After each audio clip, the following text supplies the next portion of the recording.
తాకట్టులో ఉన్న బంగారాన్ని విడిపించి ఆ రోజు ఆన్లైన్ రేటుకే మేము కొంటాం. Sharma gold company. నమస్తే, వెల్కమ్ టు సుమన్ టీవీ. నేను మీ యామ్ని. ప్రస్తుతం మనతో ఉన్నారు ప్రముఖ ఆధ్యాత్మికవేత్త, ప్రముఖ జ్యోతిష వాస్తు పండితులు, బ్రహ్మశ్రీ డాక్టర్ నాయకంటి మల్లికార్జున శర్మ గారు ఉన్నారు. గురుగారితో మాట్లాడి మనకున్న సందేహాన్ని అడిగి తెలుసుకుందాం. నమస్కారం గురుగారు. నమస్కారం అమ్మ. గురుగారు, ఇప్పుడు ఈ శని వక్రగతి వల్ల అంటే మిథున రాశి వారికి ఏ విధంగా ఉంటుంది? వీళ్ళకి పరిహారం ఏంటంటే అసలు? తప్పకుండా అమ్మ. ఓం శ్రీ గురుభ్యో నమః. శని వక్రగతి. శని వక్రగతి అంటే ఇక్కడ తిరోగమనం అంటాం మనం. ఏదైతే కుంభరాశిలో శని వక్రగతి ఏర్పడటం వల్ల కొన్ని రాసుల వాళ్ళకి కొన్ని మిశ్రమైన ఫలితాలు బాగుండటం, బాగలేకపోవటం కొన్ని జరుగుతూ ఉంటాయి సహజంగా. వక్రగతి అంటే ఇక్కడ రెట్రోగ్రేడ్ అంటాం మనం. అంటే మామూలుగా డైరెక్ట్ కాకుండా రెట్రోగ్రేడ్లో ఉన్నట్టుగా అర్థం. అంటే జూన్ 30వ తారీఖు నుంచి నవంబర్ 15 వరకు కూడా శని వక్రగతిలో కుంభరాశిలో సంచారం జరుగుతుంది.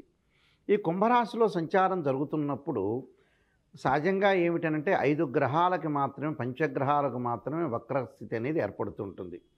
అందులో కుజుడు, బుధుడు, శుక్రుడు, అలానే గురువు, శుక్రుడు, శని 5 గ్రహాలకు ఏర్పడుతుంది. సూర్యచంద్రులకి వక్రస్థితి అనేది ఉండదు. దానితో పాటు రాహుకేతులకు కూడా ఇక్కడ ఎల్లప్పుడూ కూడా రాహుకేతులు ఎల్లప్పుడూ కూడా వక్రస్థితిలో ఉంటారు. అంటే 5 గ్రహాలకి మాత్రమే వక్రస్థితి అని ఏర్పడుతుంది. అంతరిక్షంలో ఒక 2 గ్రహాలు పరిభ్రమణం చెందుతూ ఉండగా, రొటేట్ అవుతుండగా ఒక గ్రహం హఠాత్తుగా దాని యొక్క వెలాసిటీ అంటే వేగం అనేది తగ్గుతుంది. అది భూమి మీద నుంచి చూసిన వాళ్ళకి అది వెనక్కి వెళుతున్నట్టుగా మనం భావిస్తాం. నిజంగా అయితే వెనక్కి వెళ్ళటం కాదు, దాని యొక్క వేగం తగ్గుతుంటుంది. మనం భూమి మీద ఉన్నాం కాబట్టి ఆ గ్రావిటేషన్ ఫోర్స్, గురుత్వాకర్షణ శక్తి అనేది మన మీద పడుతుంది. కాబట్టి మనం వక్రస్థితి పొందినప్పుడు ఎలాంటి ఫలితాలు తీసుకోవాలి, అంటే ఎలాంటి రిజల్ట్స్ వస్తాయి అనేది మనం చూస్తాం. ఇక్కడ మిథున రాశి వాళ్ళకి మనం చూస్తే ఈ 138 రోజుల పాటు వక్రస్థితిలో ఉండటం వల్ల ఏ విధంగా ఉండబోతుందో తెలుసుకుందాం. ఇక్కడ మిథున రాశి వాళ్ళకు వచ్చేటప్పటికల్లా మనకి సహజంగా ఏమిటంటే భాగ్యస్థానంలో శని ఉన్నాడు.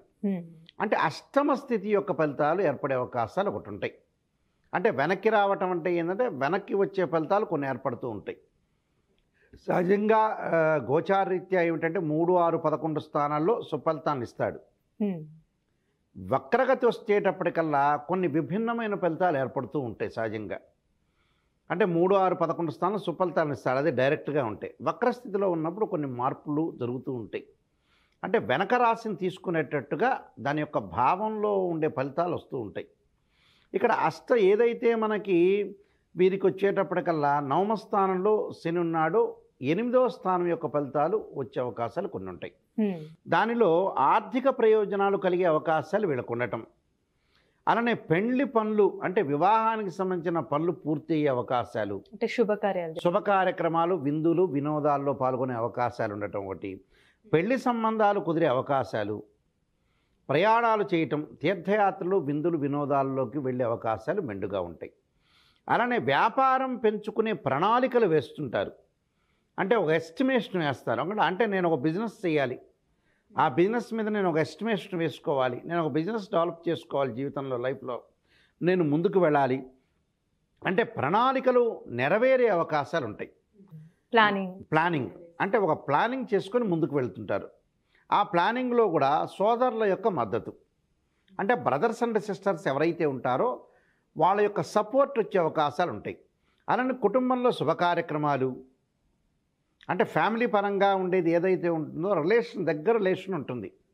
ఆ దగ్గర రిలేషన్లో కూడా సంబంధ బాంధవ్యాలు రావటం ఒకటి, బట్టలు కొనుగోలు చేయటం, అంటే ఏదైతే క్లాత్ అంటే దుస్తులు కొనుగోలు చేసే అవకాశాలు, ఉద్యోగంలో మార్పులు, మరొక ప్రదేశానికి వెళ్ళటం, అంటే స్థానచలనము, స్థానభ్రంశము అని అంటారు. అంటే స్థానచలనం జరుగుతుంది, అంటే ట్రాన్స్ఫర్ అవుతుంది ఒక చోట నుంచి మరొక చోటకి ట్రాన్స్ఫర్ కావటం ఒకటి. ఎగుమతి దిగుమతి వ్యాపారాల్లో కొంత లాభాలు, అంటే ఎక్స్పోర్ట్ ఇంపోర్ట్లో ఏదైతే ఎక్స్పోర్ట్ చేస్తుంటారో ఇంపోర్ట్ చేస్తుంటారో దానిలో బాగా లాభాలు వచ్చే అవకాశాలు ఉంటాయి. అది ఎగుమతి దిగుమతి వ్యాపారంలో మంచి ప్రాఫిట్స్. అలానే తల్లి యొక్క అనుబంధం, అంటే ఎవరైతే మదర్ ఉంటారో మదర్ యొక్క సపోర్ట్ తోటి ముందుకు వెళ్ళే అవకాశాలు ఎక్కువగా ఉంటాయి. అంటే బిజినెస్లో అనుకోవచ్చు, ఎంప్లాయ్మెంట్ అనుకోవచ్చు, ఏదైనా సరే. వాహన సౌఖ్యం, వాహనాలు కొనుగోలు చేసే అవకాశాలు, వాహనం మీద ప్రయాణాలు చేసే అవకాశాలు ఎక్కువ ఉంటాయి. దానితో పాటు కొంత ఖర్చులు కూడా పెరిగే అవకాశం ఉంటాయి. అంటే ఎక్స్పెండిచర్స్ అనేవి ఇంక్రీజ్ అవుతాయి. మిథున రాశి మిథున రాశి వలన ఖర్చులు పెరిగే అవకాశాలు ఉంటాయి. పెట్టుబడుల విషయంలో తొందరపాటు నిర్ణయాలు తీసుకోకూడదు. ఏదైనా ఒక వ్యాపారం చేస్తున్నాం, ఒక బిజినెస్ చేస్తున్నాం, మనం తొందరపడి నిర్ణయం తీసుకోకూడదు. అంటే ఇక్కడ అష్టమం యొక్క ప్రభావం అనేది ఉంది కాబట్టి తొందరపడి నిర్ణయాలు తీసుకోవచ్చు. అంటే ఆర్థిక ప్రయోజనాలు కలుగుతూ ఉంటాయి, కానీ తొందరపడి నిర్ణయాలు తీసుకోకుండా ఆచితూచి అడిగేసి 10 మందితోటి మనం కన్సల్ట్ అయ్యి చేస్తే బెటర్ లైఫ్ వచ్చే అవకాశాలు ఎక్కువ ఉంటాయి. అదృష్టం కలిసి రావటం వీళ్ళకి. అలానే ప్రత్యర్థులు మిమ్మల్ని ఇబ్బందులు పెట్టే అవకాశాలు కూడా ఉంటాయి. అంటే ఆపోజిట్ పర్సన్స్ కొంతమంది ఉంటారు. ఆపోజిట్ పర్సన్స్ ఎలా ఉంటారు, మనల్ని ఇబ్బంది పెట్టే అవకాశాలు ఎక్కువ ఉంటాయి. అంటే ఇబ్బంది పడకుండా చాలా జాగ్రత్తగా ఉండి ముందుకు వెళ్ళాలి. దానితో పాటు ఉద్యోగ వర్తక వ్యాపారం చేసే వాళ్ళందరికీ కూడా ఆర్థిక పరంగా ఉండే లావాదేవీలు బాగుంటాయి. అలానే సవాళ్ళని ఎదుర్కొనే అవకాశాలు, పోటీ పరీక్షల్లో విద్యార్థులు సక్సెస్ అయ్యే అవకాశాలు ఉంటాయి. అంటే పోటీ పరీక్షల్లో విద్యార్థులు సక్సెస్ అయ్యే అవకాశాలు ఉంటాయి. అంటే విద్యార్థులకు అనుకూలంగా ఉంటుంది. అలానే స్త్రీలకు కూడా ఉన్నతమైన అభిప్రాయాలు కలిగే అవకాశం ఒకటి ఉంటుంది. అంటే ఇవన్నీ కూడా వాళ్ళకి కలిగే అవకాశాలు ఎక్కువగా ఉంటాయి. అంటే బంగారు ఆభరణాలు కొనుగోలు చేస్తారు, వాహనాలు కొనుగోలు చేస్తారు, అగ్రికల్చర్ ల్యాండ్స్ కూడా కొనుగోలు చేసే అవకాశాలు ఎక్కువగా ఉంటాయి. అంటే వీళ్ళు అంతా కూడా మిథున రాశి వాళ్ళకి చాలా బాగుందని చెప్పుకోవచ్చు. అంటే ఆచితూచి అడుగు వేయాలి. నిర్ణయం తీసుకునేటప్పుడు మటుకు, డిసైడ్ అయ్యేటప్పుడు మటుకు కొద్దిగా జాగ్రత్తగా ఉండాలి. అంటే వీరికి సంబంధించిన పరిహారం ఏంటండి అసలు మిథున రాశి వారికి? తప్పకుండా కొన్ని నిర్ణయాలు తీసుకుని మానసిక స్థితి అనేది అనుకూలంగా ఉండాలి. చంద్రుడి యొక్క ఆరాధన చేయాలి. చంద్రగాయత్రి మంత్రం ఉంటుంది. క్షీరపుత్రాయుధి అమృతతత్వాయుధీమే తన్నో చంద్ర ప్రచోదయాత్ అనేది. బియ్యం దానం చేయటం ఒకటి, తెల్లని వస్త్రాన్ని దానం చేయటం ఒకటి, దానితో పాటు శివాలయ ప్రదర్శన చేయటం అనేది చాలా మంచిది. ఇలా చేయటం వల్ల చాలా మంచి జరిగే అవకాశం. అంటే మానసిక స్థితికి ఎప్పుడు కూడా చంద్రుని ఆరాధన చేయాలి. దానికి మళ్ళీ శ్లోకం కూడా ఉంటుంది.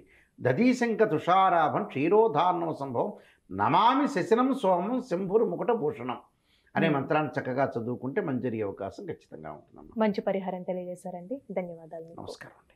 సుమన్ టీవీలో మీ పర్సనల్ అండ్ బిజినెస్ ప్రమోషన్స్ కోసం కింది నెంబర్కి కాంటాక్ట్ చేయండి.